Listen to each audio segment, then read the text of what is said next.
Queridos, ¿cómo están? ¿Cómo van? Buenas. Mejor Otra semana, otro capítulo. Antes de entrar al tremendo capítulo que vamos a tener hoy día, el otro día que estaba con unos amigos, me enseñaron un video de Jaime Altozano, nunca lo había escuchado en mi vida, ha hecho un análisis increíble de todo el álbum Motomami y quería dejárselos para que ustedes lo puedan ver y les voy a poner el link acá abajo. Sí, en verdad, sí, Eric me lo mandó y ¿para qué? O sea, Max, a ti, querido, te va a encantar. No, Porque... yo, mira, el algoritmo de YouTube me lo tiene ahí sugerido, que yo lo cuido, ustedes saben, de todos los nerds de música, de producción, lo tengo ahí. Pero es Jaime, una belleza, weón, el video, Jaime es lo una conozco, belleza. Lo sigo hace mucho, gran youtuber. Hay que traerlo quizá algún día. Así que... Es una belleza, es una joyita ahí del internet que está escondida, esas joyitas de YouTube que están escondidas. Pero bueno, muchachos, hoy nuestro invitado empezó en la banda de The Colors, que fue producida por el baterista de la banda Blondie, Clem Burke. Luego se incursionó en el mundo del business como manager y ha trabajado con artistas como Los Fabulosos, Manu Chao, Gustavo Cerati, La Ley, Tom Tom Club, La Mala Rodríguez, entre otros. Luego en el 2005 funda el sello discográfico independiente National Records. National ha lanzado más de 150 álbumes, ha tenido más de 70 nominaciones a los Grammys, siendo los primeros Oye de Aterciopelados como mejor álbum alternativo y Me Llaman Calle de Manu Chao como mejor canción alternativa. La música de National Records ha estado dentro de grandes películas, series y videojuegos como Breaking Bad, FIFA, Ant-Man and the Wasp y muchos más. National ahora forma parte de Industria Wars, compañía que es fundada también por nuestro invitado, que ofrece publishing, management, sync y entre otros eventos, que incluye la conocida conferencia anual que sucede este año de música alternativa latina, a.k.a. LAMC. Ha sido nombrado como Latin Indie Guru, ha sido nombrado como Billboard Latin Power Player, ha sido nombrado como Billboard Indie Power Player. Muchachos, saludemos a nada más y nada menos que a Thomas Cookman. ¡Aplausos! Bienvenido, Tomás, ¿cómo estás? Bienvenido, Tomás. Me parece que tengo que pagar a Bea, nuestro publicista, un poquito más. Muchas gracias. Gracias por la invitación. Gracias por venir y tomarte el tiempo. Por favor. Bueno, entonces arranquemos de una de nuestras preguntas, y estamos curiosos porque creo que esto ha sido un recorrido arduo y de mucho trabajo que ustedes han tenido con la conferencia, y es el LAMC se ha logrado posicionar como una de las más relevantes, si no la más relevante de la industria latinoamericana. ¿Y cómo fue este recorrido para llegar a este posicionamiento? Bueno, el LAMC lo empecé hace 23 años, un poquito antes, ¿no? El primero era hace 23 años. Y justo antes de eso había otras conferencias grandes, más que nada en Estados Unidos, como New Music Seminar, como CMJ, que eran como donde iba la gente, ¿no? Incluso los primeros años de South by Southwest, me acordaba siempre que había un panel a las 9 de la mañana en el lugar más lejano y siempre estaba lleno.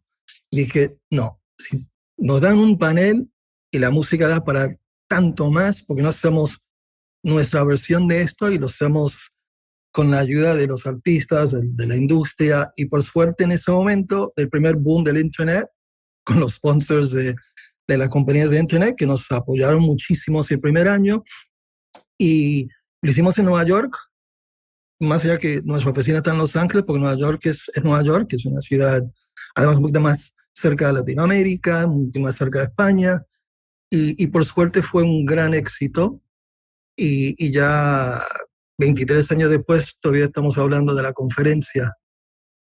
Y justo, Tomás, como dices, ya son 23 años realizándose el AMC, que son 23 años de experiencia. Felicitaciones por tremendo logro. Mantener algo por tanto tiempo debe ser difícil. Entonces, yo te quería preguntar, ¿qué es lo que tú tienes en mente para mejorar el AMC cada año? No solo en temas de invitados, sino también en base a la experiencia.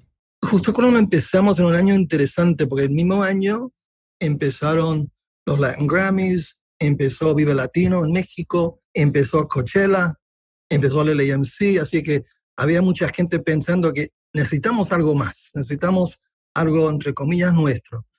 Y el mismo concepto con cual lo empecé, seguimos así pensando cada año necesitamos mostrar algo más de lo nuestro, algo más de lo que viene.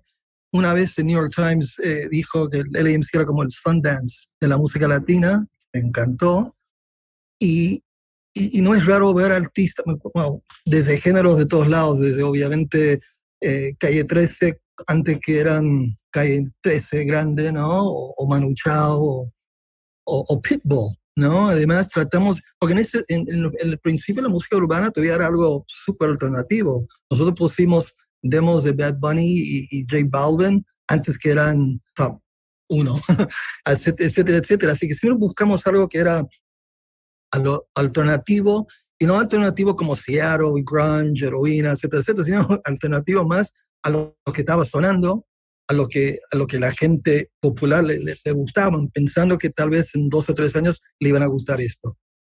Y cada año, por suerte, hay más y más y más músicos, hay más música, e incluso estos últimos par de años, que hay mucho más transparencia en nuestra industria, hay más y más gente inteligente que trabajan en esto. Porque antes era muy por el feeling, gente como el Caldillo, ¿no? el bully en la industria musical, y hoy en día con la transparencia, antes si el sello discográfico te dice, vendiste 82.032 discos, hay que confiar en ellos. Hoy en día miras YouTube, miras Apple, miras Amazon, miras Spotify, y tienes más o menos una idea. Obviamente país por país te pagan un poquito diferente, pero tienes una mejor idea por esa transparencia. Y con eso pienso también que ha regresado mucha gente inteligente a la industria de la música latina, por lo menos. Totalmente, y no solo gente más inteligente, sino que en LAMC también ustedes tienen una sección de arte que nos llamó mucho la atención, como que quería que nos hablara un poco más de eso porque nos pareció genial tener una conferencia de música donde también se juntan artistas, pintores, se generan otras dinámicas, conexiones, etcétera. Así que si nos pueden hablar un poco más de eso. El arte para mí era siempre algo muy importante, incluso mencionaste The Colors, la banda de mi infancia. En el primer video, el único video que hicimos, la parte de atrás lo hizo Basquiat, que era un artista de graffiti local, amigo de la casa, ¿no? Y como los estúpidos, idiotas punk rockers que fuimos, al final del video que hicimos, lo rompimos. Y era como una pared de grande, imagínate, vas al museo y ves una pared de grande de Basquiat, y vale que $80 millones o algo así, y lo rompimos, y bueno, de ese momento dije, voy a respetar el arte un poquito más. Esa experiencia como no, ¿sí? Gran lección. Cada año al LAMC damos un espacio para que algunos artistas puedan mostrar lo que están haciendo, sea pintura, fotografía, telas, etcétera, etcétera. No mucho, pero lo suficiente, y me da muchísimo placer cuando se venden. Recuerdo había una pareja de Puerto Rico que vinieron hace 4 años, llegaron con todas sus obras muy lindos y ni sabían cómo iban a regresar a Puerto Rico. No tenían dinero para la ida, pero no para el regreso. Y en un día y medio se vendieron todas sus obras y tenían más que suficiente para regresar. Así que eso más que nada es el motivo de seguir mostrando el arte. Y Tomás, de seguro hay pintores o artistas que nos escuchan que estarían interesados en participar. ¿Usted el proceso general como de scouting o de reclutamiento para justamente la conferencia, cómo lo hacen? Bueno, que han llegado bandas, por lo menos en mi vida profesional desde siempre, porque entre manejando artistas, el sello discográfico, tenemos un programa de televisión en MTV 3 en Estados Unidos, tenemos programas de radio, el sello, nos llegan, el LAMC mismo, nos llegan por todos lados cientos y cientos y cientos y cientos de artistas, y algunos invitamos a los showcases, otros lo ponemos en los compilados que hacemos todos los años para abrir más puertas, ojalá, porque también no somos como otras conferencias que hacen, bueno, South by Southwest. Vas a South by Southwest y hay 1,000 artistas tocando. Claro. Y ves artistas que vienen y con todo respeto South by Southwest, ¿no? Porque me parece súper importante que estés, pero la gente, y sabes que se ven en la vida para llegar a Austin, Texas, y tocan para 32, de lo cual 28 ni saben quién eres y tampoco te pueden ayudar. Por eso el motivo siempre con el AMC era, si hacemos 2 showcases por noche, uno empieza temprano, otro empieza tarde, así todos pueden ir acá y luego todos pueden ir allá. Y hay varias veces que te pueden ver porque entendemos el sacrificio de ir a otra ciudad, ¿no? Y hacer un showcase. No lo estás haciendo por el dinero. Es súper interesante y, o sea, el hecho de que hayan ya tenido 23 años de experiencia y creciendo y creciendo.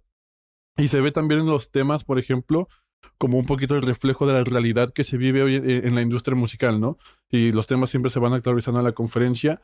Y este año hemos visto, o sea, por ejemplo, los paneles que estaban anunciando sobre salud mental, la inclusión de mujeres en la industria musical, latina, publishing. Y es muy importante ver como a personalidades tipo Fito Páez, Pepe Aguilar, Goyo, Carla Morrison, hablar de estos temas, porque digo, son imágenes públicas que están ahí y el hecho de que se estén tocando estos temas es como que para la gente los toma un poquito más importancia, más relevancia y se empieza a generar como este tipo de conversaciones. Y te quería preguntar, ¿cuál es el impacto que buscas generar con el LAMC, creando un punto de encuentro para la industria de América Latina y hasta dónde quieres encaminar este tipo de esfuerzos de LAMC en un futuro? Luego que mencionaste lo del salud mental, porque incluso a propósito no invitamos a ningún doctora inteligente, simpática, sino fuimos 4 artistas, ¿no? Porque si el AMC está hecho para el mundo creativo, era importante que 4 artistas, y 4 artistas muy diferentes uno al otro, hablando de, porque todos tenemos problemas, obviamente, ¿no? Me encantó cada charla que hicimos con nuestros amigos invitados.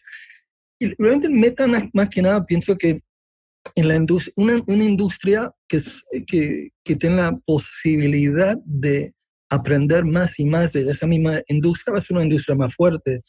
Me da mucha alegría ver en México, en Chile, en todos los países, casi todos los países, hay cursos ya en las universidades de la industria musical. ¿No? Algunos son más conocidos que otras, pero yo veo clases y profesores que nos acercan de Perú, de Uruguay, de varios estados de México, etcétera, etcétera, todos hablando de sus cursos de la industria musical en las universidades, así como curso como matemática, o etcétera, etcétera, que me parece fantástico. Tomás, y ahora quería hablar contigo. Algo que yo he aprendido en este podcast constantemente es la importancia de entender las modas, las tendencias en la industria musical, porque todo es muy volátil y hay una retención de atención muy limitada y cada vez es más corta. Entonces, como tú mencionaste hace un rato, cada vez hay más música y cada vez hay más oferta, cada vez más artistas y eso está creciendo. Entonces, ya como industria latinoamericana, ¿tú cuál crees que es el atractivo como industria para los países de afuera que lo mantiene viva? El temor a veces que tengo es que estamos viviendo en momentos en vez de hacer carreras, ¿no? Porque antes, cuando era mucho más común escuchar un disco entero de tu artista preferido, tal vez tu canción favorita jamás iba a ser un single. Es la cuarta canción del A o B del disco, o la octava canción del CD o lo que sea, y era tu canción, ¿no? La canción de su momento. Y hoy en día, que el foco siempre es los singles, vivís y morís con esa canción, que es peligroso, ¿no? Cuando hablas de algo creativo así, ¿no? Es como mirar nomás una esquina de una obra, sí, de una pintura. Hay que a veces ver un poquito más. Yo pienso que lo positivo es que hay mucho más música, porque además, antes, bueno, para hacer un disco barato, 10.000 o 20.000, con suerte, vas a un estudio, todo un proceso. Hoy en día hay canciones de todo tipo de géneros que se hacen en su casa o en estudios gastando mucho menos dinero. Obviamente hay artistas que aún gastan mucho dinero, ¿no? Pero ya cada cual con su tema. Pero pienso que eso es muy saludable, ¿no? Porque estamos llegando a escuchar más y más cosas, e incluso los mismos demos que nos llegan son mucho más avanzados que antes. Y todo eso es saludable. Spotify dice que le llegan, que se suben 60.000 canciones por día de plataforma.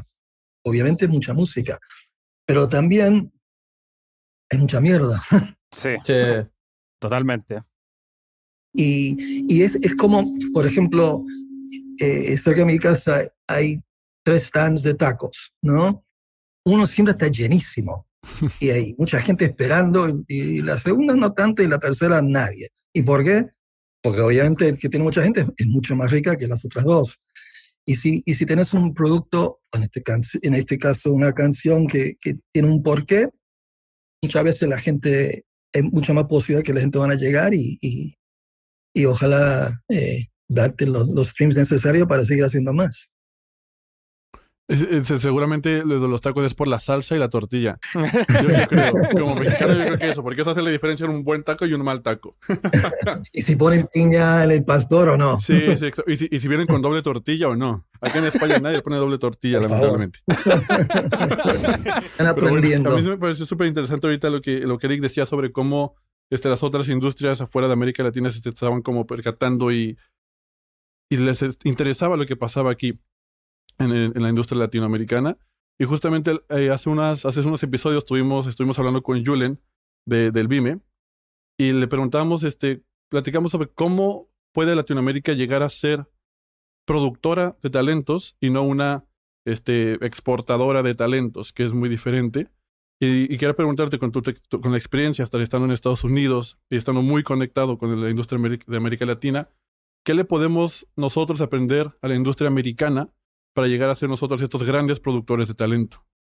Bueno, obviamente cuando tenés un mercado como este mercado donde hay mucho dinero, y si tienes un éxito, hay muchísimo dinero, y cuando hay más fondos para tomar más riesgos, hay cosas que a veces salen de esos riesgos que uno puede tomar.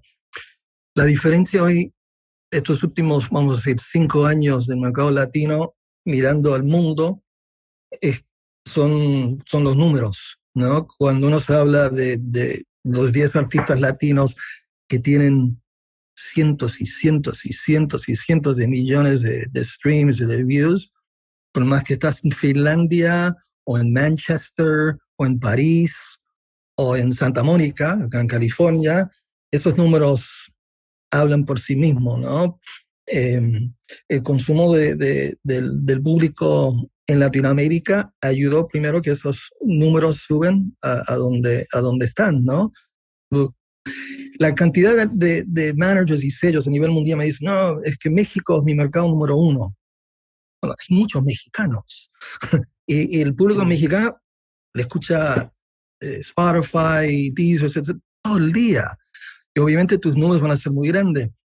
Pero eso tampoco quiere decir que banda independiente de rock de Finlandia, porque México es un mercado número 1, van a ir al DF y llenar un lugar de 5,000 personas, ni de 1,000 personas.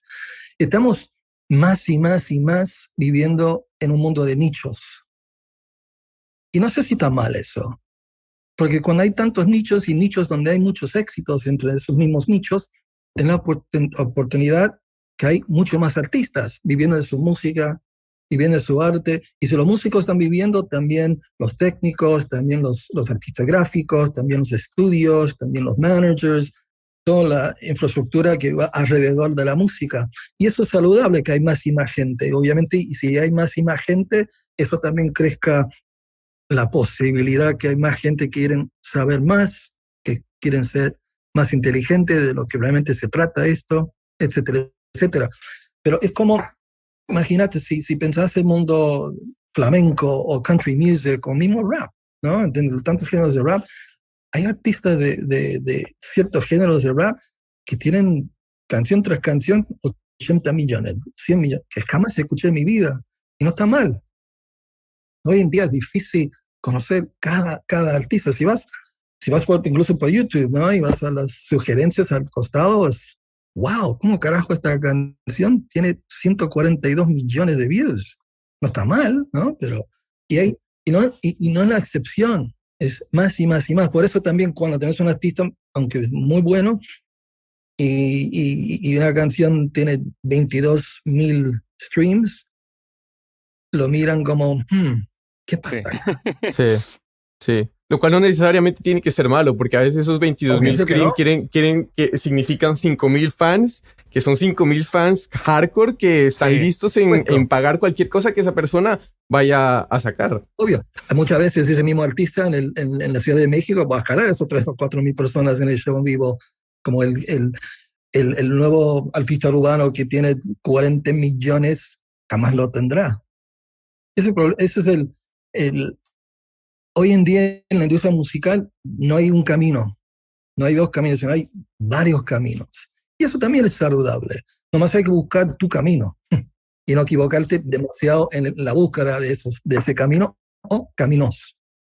Totalmente de acuerdo, totalmente de acuerdo. Y además esta transformación que también dices, que listo, tenemos este montón de canciones subidas cada día, tenemos esta forma en la que la gente está consumiendo por nichos, pero también estos nichos son capaces de monetizar, los artistas pueden monetizar estos nichos de una manera más eficaz y directamente también, que es muy bueno. Entonces, me genera a mí la pregunta porque recientemente tuvimos a una cabeza de streaming hablándonos sobre una cabeza de una distribuidora, hablando sobre sobre el momento más importante que está viviendo en este momento el streaming, sobre todo con el pago que representa para los artistas, las conversaciones que están alrededor en este momento en la industria musical, sobre todo lo que es interactividad, inmersión, comunidad. Y la semana pasada también hablamos con Arjen Chichoki de Dale Play, que nos decía que todo formato de la música ha sido perecedero y tiene su ciclo. Entonces, acá mi pregunta va más o menos y quiero saber tu opinión en respecto hacia dónde tú ves el streaming evolucionando en los próximos años. Qué pregunta interesante. El streaming no es como el CD que tuvo su momento y se fue y es muy, muy, muy para los nichos, tal como el vinilo, ¿no? Yo a mi padre de acá tengo 3.000 vinilos todavía, pero Buena. no voy a vivir de vender vinilos solamente. Aunque por suerte vendemos bastante vinilos, que es muy, muy grato cuando veo que están saliendo. Pero el streaming, yo pienso que todavía estamos en el momento de ver bien lo que es el negocio del streaming, ¿no? Lo que ellos pretenden de lo que es y lo que los artistas pueden ganar. Y no solamente los que están haciendo streamings de 400 millones de streams, ¿no? Tenemos que encontrar una manera ahí. Es que en el negocio de la música están acostumbrados a escuchar 1 millón como el gran éxito. Ese número, wow, 1 millón, vendiste 1 millón, es un disco de platino, eres el éxito más grande del momento. Y como los tiempos cambian, hay que cambiar esa perspectiva. 1 millón no es mucho. Obviamente es impresionante, ojalá que cada canción que sacamos tenga por lo menos 1 millón de streams, pero hay que cambiar la perspectiva de ese número de lo que es el éxito. Y yo pienso que eso es algo que todavía las plataformas no lo están haciendo y tampoco los distributors, etc. Tienen que empezar a hablarlo así a sus artistas, a los managers, los sellos, porque es la realidad, ¿no? Porque obviamente el acto de vender 1 millón de discos es algo físico, ¿no? Que alguien fue y puso su dinero y se fue con un producto en sus manos, ¿no? Un stream, ¿cuántas canciones hacemos stream todos los días? Y no para ver qué es esto, ¿no? O porque sale en un playlist que estamos siguiendo. Yo sé que ya cuando empezamos a tener la diferencia y aceptar que el número ya hoy en día es diferente, como muchas otras cosas, igual lo que pagaste 10 centavos hace 1000 años atrás, no vale igual hoy en día, hay que mirarlo así con eso. Pero el streaming no se va y pienso que la manera que llegas a esos números en streaming es interesante cómo cambia, cómo sigue cambiando, ¿no? No todos los artistas pueden hacer ese baile o ese momento en TikTok para tener algo de movimiento en TikTok, pero para los que sí les sirven, buenísimo. Y TikTok no es lo único, porque hoy se llama TikTok, a ver cómo se llama mañana, Sí. y en 5 años, ¿no? Porque además la vida, el ciclo de cada uno de estos momentos que te ayudan a llegar de A a B, a C, a D, siguen cambiando y eso es saludable. También eso quiere decir que hoy en día un artista, por más que tiene que saber cómo componer, tocar en vivo, cantar, tocar, lo que sea, también hay que ser medio experto en marketing, en plataformas y industrias nuevas, ¿no? Por eso hoy en día es uno que quiere ser artista, es casi como, realmente tienen que tener muchísimas ganas, ¿no? Que no era antes como, bueno, voy acá, tomo una cerveza, ojalá encuentro a alguien que me gusta, etcétera, etcétera, pero hoy en día los que le ponen esa frase del amor al arte van a empezar a tener otro tipo de sentido. Totalmente, y me gustó mucho algo que dijiste, que no todos los artistas tienen como ese camino del baile de TikTok para llegar a los streams, cada uno encuentra su propio camino de cómo llegar a la audiencia, al éxito, lo que sea, como quiera definirlo, y creo que una de las formas que está agarrando más fuerza hoy más que nunca son los sync deals. Y me llamó mucho la atención que en National Records tienen una pestaña especialmente para sync deals. Y tienen sync deals increíbles, o sea, con Netflix, Pepsi, Apple. Tú también contaste la historia en un capítulo de Anna You con Breaking Bad, que usaron la canción entera de 3 minutos. O sea, es algo que es impresionante. Impresionante. Entonces quería un poco que si puedes como hablarnos un poco de eso, de cómo llegan esas alianzas, cómo las trabajan, etcétera. Históricamente, los syncs, ¿no? De usar tu música en una película, serie, videojuego, comercial, lo que sea, era una industria un poquito más difícil. Porque por un lado tenés el editorial, otro lado tenés el master, ¿no? Grabación. Y muchas veces eran lugares diferentes, se peleaban, hasta que alguien contestaba, a veces eran 2, 3 semanas. Hoy en día todo es mucho más fácil y mucho más rápido. Y nosotros tenemos el lujo de poder tener nuestra oficina central en Los Ángeles, en Hollywood. Y ahí, por ejemplo, hay una radio en Los Ángeles, se llama KCRW. KCRW es como la radio donde ahí salió Radiohead y un montón de artistas más. Es como la radio de tendencia cool de Estados Unidos, incluso aunque está en Los Ángeles. Y casi todos los DJs de ese radio también trabajan en cine, en televisión, videojuegos, etcétera, etcétera. Y nosotros empezamos y tenemos fama de contestar rápido y decir que a veces una campaña tiene $700, a veces tienen $70,000. Si tienen la confianza de alguien, vas a saber si te dicen que tengo $700, porque es lo que tienen. No nos engañamos, vamos directamente a lo que hay y yo te contesto enseguida. Y ojalá, y por suerte a veces, sí, tenemos sincros de $1,000, pero también tenemos sincros de $100,000 para algunos artistas. Incluso hemos tenido artistas en sus épocas que han vendido, hacen streams de nada, pero por año ganan $200,000 o $300,000 por año con sus syncs, porque salen en cada programa de televisión, en campañas de autos, de yogurt o lo que sea, ¿no?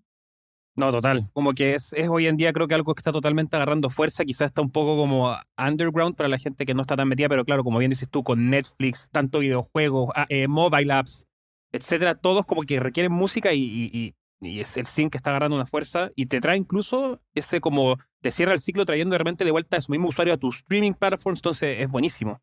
Totalmente. Por ejemplo, nosotros en el videojuego de FIFA hemos tenido más de 20 canciones durante varios años. Sí, sí. Y la cantidad de gente que por la primera vez escucharon un artista nuestro en FIFA, jugando no sé quién contra no sé quién, es una lista larguísima, ¿no? Y ellos también hacen sus playlists también, y mientras que los streams llegan o los views llegan, es lo que más me importa. Cómo llegan no me importa. Eso, obviamente, obviamente. Bueno, Tomás, yo quería decir que acabas de decir algo que es completamente cierto. No todos los artistas tanto tienen el mismo camino, pero a la vez no buscan el mismo resultado todos a la vez. Tal vez hay artistas que quieren tener algún tipo de forma como artista, tal vez conciertos más pequeños, o tal vez quieren ser masivos. Porque la otra vez vi el documental de Montage of Heck, de Kurt Cobain, no sé si lo has visto. El que tiene audios de él diciendo que él nunca quiso ser famoso y hasta lo odiaba en algún punto, y eso fue tal vez una de las causas por el cual ya no lo tenemos hoy en día. Un caso parecido con el guitarrista de Red Hot, John Frusciante, que él se fue 2 veces de la banda por el mismo motivo, que no quería ser famoso y la banda era más popular. Es interesante que decís eso, porque incluso en el caso de Nirvana, me acuerdo hace años y años atrás, los fabulosos Cadillacs estaban por hacer su primer gira de Estados Unidos. Y acá en este país, normalmente en Latinoamérica, una gira es un fin de semana, tal vez una semana, y acá una gira es de 1 mes y medio, 2 meses, 3 meses de largo, porque es un país con muchísimas ciudades. Europa es igual, ¿no? Y me acuerdo, mandé el ruteo a varios miembros de la banda. No, Tomás, ¿cómo vamos a hacer 18 fechas en 26 días? ¿Estás loco? No, hay que cancelar esta. No. Y justo mi amigo era el manager de Nirvana. Dije, John, hazme un favor, por favor, mándame el ruteo, que Kurt Cobain dijo que sí, y la gira hagas en Nirvana, y lo mandé en ese entonces vía fax a la banda, y dije, mira, la banda que te gusta tanto, que decís que son rebeldes, esto es un maldito ruteo, y cada día off están haciendo prensa, así que no me jodas, vas a hacer esta gira, así tiene que ser. Y muchas gracias Nirvana en este momento, así que Lo que quería dar con todo esto que te había comentado es que en algunos casos la salud mental juega gran parte de la ecuación y eso es muy importante porque hay veces que como manager uno tal vez no sabe cómo enfrentar ciertas situaciones porque son factores externos a ti que no puedes controlar. Entonces, desde tu punto de vista como manager, ¿cómo puedes balancear el punto de equilibrio entre la salud mental y la vida profesional de un artista? Porque considerando que tú también eres parte de esa ecuación. Hay que siempre tomar en cuenta para ser artista, para componer las canciones que componen, para poder pararte en frente de 10.000 o 100.000 personas, o 100 o 10 personas y cantar tu alma, tienes que tener un poquito de locura también, ¿no? Para poder subir ahí y que yo quiero hacer. Sabiendo eso siempre ayuda a la conversación un poquito. Y también hay que, en los casos que hace falta, hay que pedir ayuda, ¿no? Y pienso que con los años es mucho más, se acepta mucho más la gente pidiendo ayuda, ¿no? Antes era un poquito más como, bueno, no sé si dejo saber que estoy sufriendo. Hoy en día hay apps, hay páginas en YouTube, hay podcasts, hay los mismos los Latin Grammys. Todos hablan de salud mental porque es importante, ¿no? Y pienso que es en los casos que podemos ayudarnos uno al otro, hay que tratar de hacer ese tipo de esfuerzo. Y lo bonito también es que se están, como bien dices, o sea, estamos ayudando los unos a los otros, entonces empiezan a formar estas comunidades al respecto. Y es algo que quiero relacionarlo con algo que tú dijiste. Una vez que tú encuentras el propósito en lo que haces, probablemente no vas a tener que trabajar un día en tu vida, ¿sí? Entonces, ¿cómo fue para ti este proceso para hallar el propósito en lo que estabas haciendo? Yo me di cuenta, así jovencito, que la música, de cierta forma, de cierta manera, iba a ser mi camino. Y pienso que eso es fundamental en el camino que uno elige. Yo me pongo muy feliz cuando veo a un plomero que venga a mi casa y que lo veo que le encanta la plomería, ¿no? Habla de lo que sea, o un panadero, ¿no? O un cocinero. Es muy lindo cuando hablas con alguien que le encanta lo que hace, o una maestra, ¿no? Y habla de cómo enseñó a los alumnos. Y eso en la música es fundamental, ¿no? Lo que yo nunca entendí es que hay gente que trabaja en las artes, en este caso la música, que le gusta la música, pero no son apasionados por la música. Esto sufrís tanto, disfrutás tanto, que si no amás esto, deberías elegir otra cosa. O si no, que sea, y que aceptás que es tu hobby, que es un muy lindo hobby también. Y por eso las compañías Gibson o Fender están en negocio, porque la mayoría de las guitarras que venden son para la gente que son de su hobby, ¿no? Sí. Total, de hecho, la semana pasada estuvimos hablando con Pablo Ahogado de Concord y nos decía, la música es un estilo de vida. Sí. O sea, es un estilo de vida y tienes que aceptarlo. O sea, al principio vas a comer mierda un poco, pero si es lo que te gusta y es mucho. Lo que amas, o mucho, exacto, estás para eso. Hasta hay un quote en una película que se llama August Rush, que dice, es que la música te tiene que gustar más que comer, te tiene que gustar más que la vida propia, casi. Y es como, pues sí, güey, o sea, no hay de otra, como estaba comentando. Sí, pero un momento difícil a veces en ese proceso de amar algo tanto es saber ese momento que aceptas. Sí. Yo no voy a ser Jimi Hendrix, yo no voy a ser Bad Bunny. Amo esto y lo voy a hacer en la ducha, lo voy a hacer en el jardín de mi casa o lo que sea. Y eso es importante que llegas a ese momento que te das cuenta que no hay nada mejor que tenés una reunión familiar y el tío Pepe saca la guitarra y empieza a cantar. Sí. Y tal vez en un momento el tío Pepe pensó que iba a ser, no sé, Slash. él o algo, ¿no? Claro, ¿no? Total. Y volviendo un poco, digamos, a la historia que tú has tenido con sellos, formando este sello independiente que es National Records, te escuché decir que tú también lees mucho sobre cómo se forman estos sellos, cómo se crean estas compañías, por qué crecen, por qué caen. Y me gustó mucho eso porque, digamos, yo también leo mucho sobre, digamos, los artistas, cómo crecen, cómo caen, con quién se relacionan, con quién produjeron, con qué A&R se relacionaron. Entonces, uno con esas historias, uno empieza como a identificar diferentes herramientas, a pesar de que cada uno tiene su propia manera de llegar a donde quieren llegar a sus éxitos, independientemente cada quien como defina como éxito, uno empieza a identificar herramientas de aprendizaje dentro de estas historias para el día a día de uno. Entonces, dentro de lo que tú has leído y dentro de tu experiencia, ¿qué aprendizajes o herramientas se han quedado contigo hasta el día de hoy para dirigir el sello que hoy tienes? Yo siempre, cada vez que vi un libro de cómo alguien empezó su sello, ¿no? Por más chico, mediano o grande que era, lo compraba, y por más que me sacaba una frase de ese libro, para mí era más que valía el precio del libro. Y uno sigue tomando y tomando y tomando ese tipo de frases de diferentes libros, y si tenés suerte, tenés un par de mentores también que conoces durante el camino, con cual tal vez no le jodas todos los días, pero cada vez en cuando lo puedes llamarla o llamarlo y preguntarle algo puntual. Y eso es importante también, ¿no? Porque en esta industria es importante escuchar, ¿no? Obviamente hablar y presentarte como como quieres presentarte, pero hay que escuchar y hay que aprender, porque hay mucha gente que han cometido muchísimos errores y hay que aprender de sus errores, tanto como uno aprende de sus éxitos. Y es como, yo lo veo como obviamente diferente, ¿no? Pero los doctores, ¿no? Por más que un doctor de 10 años, 20 años, 40 años, lo que sea, cada vez en cuando hay que seguir tomando cursos, hay que aprender algo nuevo, hay que saber cómo usar este instrumento nuevo, y la música para mí no debería ser tan diferente, pues no, la industria de la música. Totalmente. Y Tomás, es fácil siempre hablar de casos exitosos, pero claro, sabemos que de hecho, como bien dijiste tú, la mayoría de los sellos fracasan, la mayoría de los artistas también. Entonces quería hablarte un poco como de eso, de tú como manager y con toda la experiencia que has tenido, ¿cómo manejas el fracaso con tu equipo, con banda, etcétera? Que creo que es algo que es fundamental. Yo creo que hay que ser honesto. Y en los casos, incluso filmé artistas que yo pensé que iban a ser muy grandes y por razones X no fueron.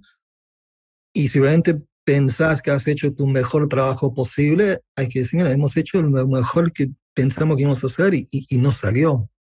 Y bueno, cada caso es diferente. Incluso en algunos casos le hemos dado la libertad y anda a intentarlo en otro lugar, pues no, tampoco te quiero frenar, aunque tenés 2 discos más con nosotros, porque soy demasiado fan.